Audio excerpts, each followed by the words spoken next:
Di awal film kita diperlihatkan dengan seorang gadis tahanan yang bernama Reva. Reva ditahan akibat kasus dugaan pembunuhan kepada ibunya dan kedua saudaranya.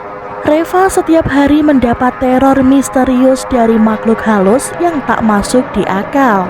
Beralih di sebuah pengadilan seperti gadis-gadis pada umumnya yang ceria, senang bergaul, sayang kepada orang tua dan adik-adiknya.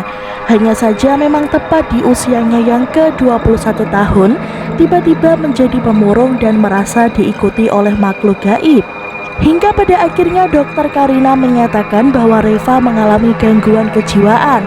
Namun karena tidak ada barang bukti yang otentik dan karena kondisi mental yang terganggu, pengadilan pun memutuskan untuk merehabilitasinya.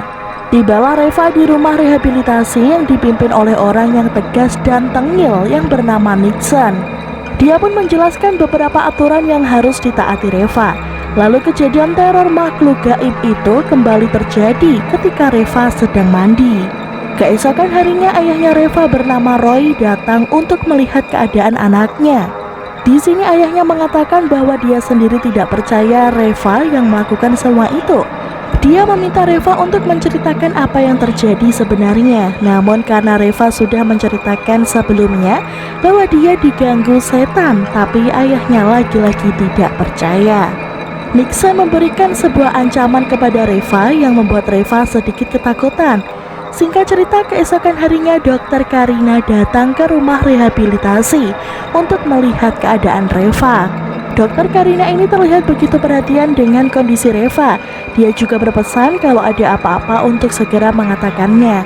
Namun karena Reva masih terngiang-ngiang ancaman Nixon, Reva pun enggan untuk mengatakannya. Tak lama setelah Dokter Karina pergi, datanglah teman dekatnya yang bernama Devi. Namun karena Nixon yang kebanyakan aturan, Devi pun emosi dan memaksa masuk. Semenjak itu Nixon selalu mengamati Devi. Reva pun bercerita jika setan-setan itu yang terus menerornya hingga mereka ingin membunuhnya.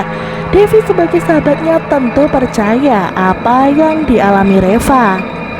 Dia menyarankan untuk mencoba tetap tenang. Lalu tiba-tiba Nixon datang dan menyuruh Devi untuk segera pergi.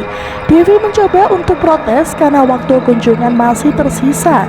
Namun kali ini dia kalah. Reva yang melihat itu, dia pun memberontak hingga Nixon pun membuatnya pingsan dengan dicekik. Makhluk-makhluk itu kembali datang ketika Reva saat makan, tapi teror kali ini jauh lebih kejam sampai melukai fisiknya. Hingga akhirnya Reva harus dilarikan ke rumah sakit. Di rumah sakit, Dokter Karina sedikit keheranan pada Reva yang bisa selamat pada kejadian keluarganya itu. Singkat cerita, Reva pun kembali ke rumah rehab. Di sini laki-laki dia diteror oleh makhluk jelek dan jahat itu. Hingga kejadiannya pun terekam CCTV. Namun tentu saja makhluk itu tidak terlihat dan pihak rehab pun menjadikannya sebagai alasan percobaan bundir. Keesokan harinya ayahnya yang tidak terima anaknya diikat dan itu adalah tindakan tidak manusiawi, ingin membawa anaknya keluar dari tempat ini. Namun tentu saja Nixon dengan embel-embel mendapat kuasa penuh dari pengadilan tidak akan mengizinkannya. Lalu setelah itu Devi kembali datang, namun kali ini dia membawa seorang paranormal untuk mengetahui makhluk apa yang menteror Reva. Kontak batin pun dimulai. Di sini paranormal menjelaskan bahwa ada dua sosok yang mengganggu Reva, seperti sosok yang bernama Mak Bongkok dan sosok yang bernama Jurik Jarian. Namun ketika Reva berkata bahwa ada tiga sosok yang menerornya, lalu muncullah sosok tersebut dan membuat si paranormal terpental. Dia mengatakan bahwa sosok tersebut bernama Gemit Arisan dan dia meyakini pasti ada yang menyuruhnya. Namun karena itu di luar kesanggupannya, paranormal itu pun akhirnya pergi begitu saja. Lalu Devi pun mulai berspekulasi dan mencurigai ayahnya Reva yang melakukan itu, karena hanya dia yang selamat dalam kejadian itu. Singkat cerita, Devi pun membuntuti ayah Reva hingga malam dan muncullah seorang wanita yang memeluk ayahnya Reva. Dia pun terus mengikuti wanita itu sampai rumahnya. Di sini kita mengetahui wanita tersebut ternyata adalah Dokter Karina. Namun Devi heran apa hubungannya dengan ayah Reva.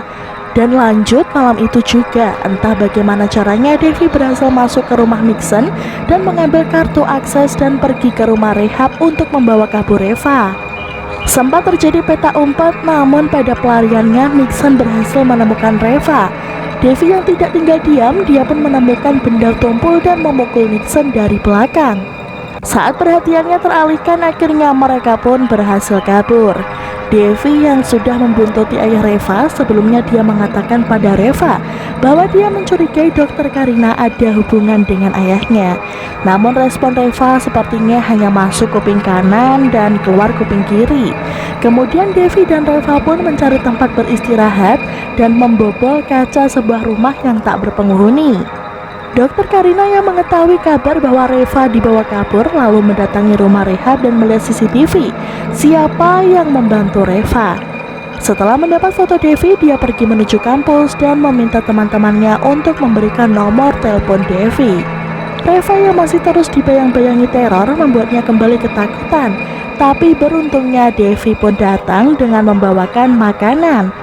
Tak lama sebuah panggilan telepon tak dikenal menghubungi Devi. Ternyata itu adalah Dokter Karina. Dia meminta Devi untuk segera mengembalikan Reva ke rumah rehabilitasi dengan ancaman akan melaporkannya ke polisi jika tidak menurutinya.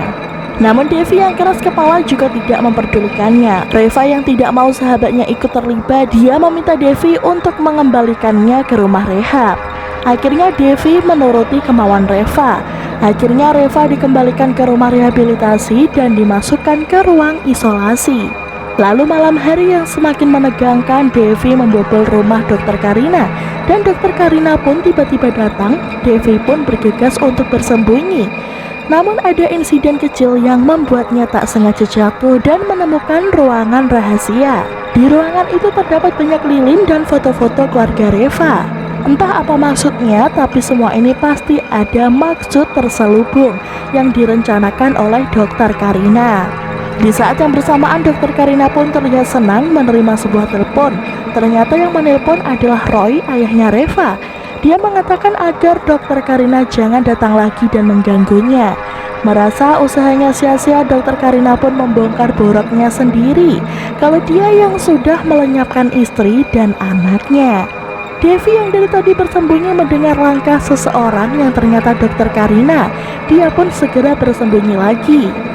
Dokter Karina menulis sesuatu di sebuah kertas lalu membakarnya dan melakukan ritual pemanggilan. Tapi itu sepertinya berefek pada Reva. Setelah Dokter Karina pergi, Devi pun melihat catatan pada buku itu. Di sana tertulis beberapa kata untuk melukai Reva. Melihat hal itu, Devi pun menghubungi Reva untuk segera pergi. Namun Reva tak bisa melakukan itu. Tak hilang akal, dia pun menghubungi ayahnya Reva untuk meminta bantuan. Dengan amarah yang memuncak, Dokter Karina pun datang ke rumah rehab dan tak menggubris siapapun termasuk si Nixon yang dibuatnya berangkat ke Rahmatullah. Kemudian Dokter Karina masuk dan menemukan Reva, lalu kemudian memanggil sosok yang dinamakan Demet Aresan dan dia memerintahkan untuk mewafatkannya. Tak lama datanglah Devi dan ayahnya Reva untuk menyelamatkan anaknya. Di saat-saat yang genting, Reva mengatakan pada makhluk itu kalau dia akan memberikan apapun yang dia minta dan menyuruh untuk menyerang balik Dokter Karina. Lalu tiba-tiba makhluk itu berbalik pada Dokter Karina dan langsung menikamnya hingga tewas. Kemudian datanglah Devi dan ayahnya Reva. Beberapa tahun kemudian diperlihatkan lagi Reva yang sedang jalan-jalan dan hendak menyeberang. Nampaknya Reva di sini sudah waras, tidak kena guna-guna lagi. Tiba-tiba saat menyeberang, Reva ditabrak mobil yang melaju kencang. Tapi di situ terlihat bahwa Demet Aresan menyelamatkan Reva. Di sini kita tahu bahwa Demet Aresan sudah berpindah. Yang dulu jadi anak buah Dokter Karina, sekarang menjadi budaknya Reva. Dan film pun selesai.